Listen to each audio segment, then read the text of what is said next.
Dr. Lou Sella here, and when running midline triple option,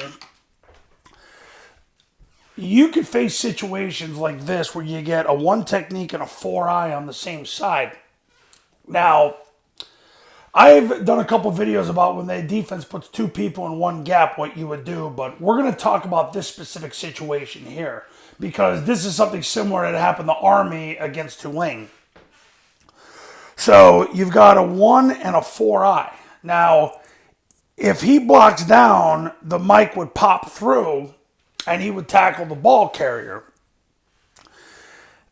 Army had the tackle trying to veer inside to block the mic.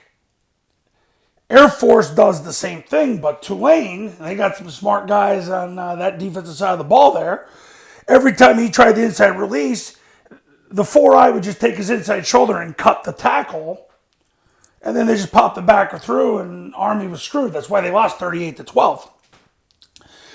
So every time the guard blocks down, the backer just runs right off his tailbone. Okay, so the other thing you can do is you can double him, run inside veer, and then pull the ball, which is Paul Johnson's old 28-29. I just did a video on this a week or so ago. And then the B-back cancels the backer, and then the tackle's got to block down on the four eye, and then he's the pitch key, and it's a 2-on-1 against him.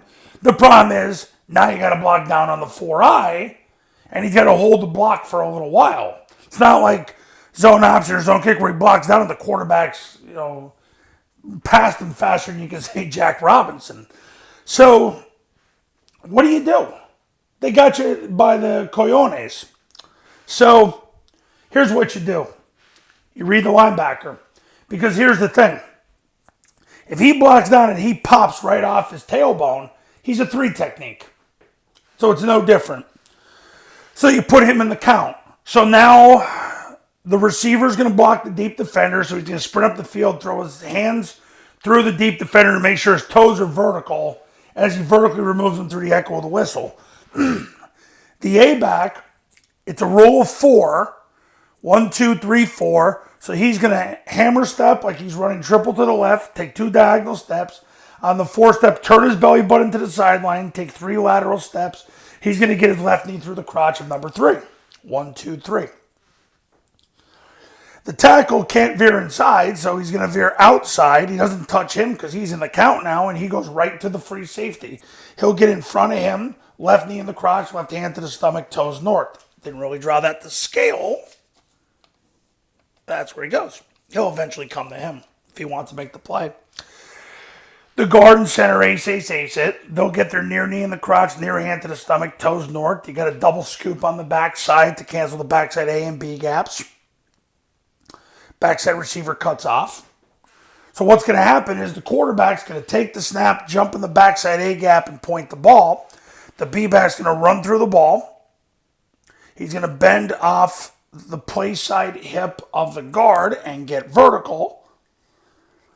And it's his ball unless the backer, who's number 1 in the count now, cancels the B-back. And if that's the case, the quarterback reseeds, replaces, and scores, unless the 4-eye takes the quarterback. And if that's the case, he stops his feet and he flicks the ball to the A-back coming around. So now a lot of times what's going to happen is you're going to get these two guys right on the dive, and then the quarterback runs free. So a lot of times too, like against Tulane, Army was getting a lot of fuzzy looks here because when the 4-eye would cut the tackle, they weren't sure, is that a give read, is that a pull read?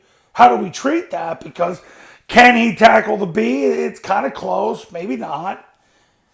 He's not really a quarterback player, but so it eliminates all that stuff. So basically these three have those two. A-back has the flat player. He's got the deep defender. The tackle goes right to the safety. You got an ace there on the shade and a double scoop there to cancel the A and the B gaps. And that's that. And then the backside receiver cuts off. So, that's how it goes. And really it's important for the tackle to full scoop this gap. He's sprinting belly button the hip. Because if the 4-eye does close, he just keeps running to the hip. This is why it's so important to be off the ball as much as you can and full scoop it.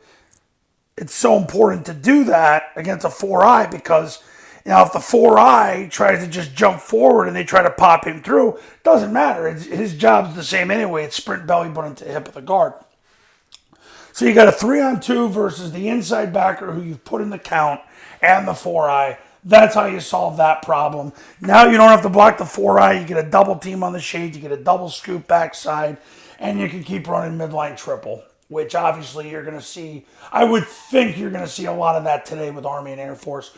Coaches, you want to run Army, Navy, and Air Force's modern-day offense the right way the first time.